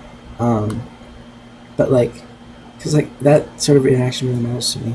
Though I don't really experience it much. I haven't experienced it in the last couple of years. Like I sort of value likes a lot. Because it kind of like mimics the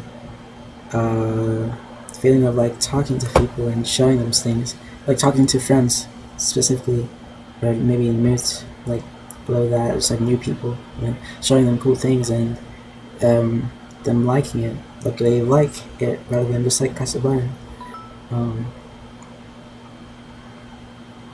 Because like then you're likely to get more of like I think it's more like interaction filled that is meaningful rather than what social media sort of does to these interactions, and it was just filling with their own. Okay, should be all because I've done this for like 20 minutes now. I don't know what I'm gonna do tomorrow or the next time. Maybe I don't know. We'll see. So, bye. Yeah, bye.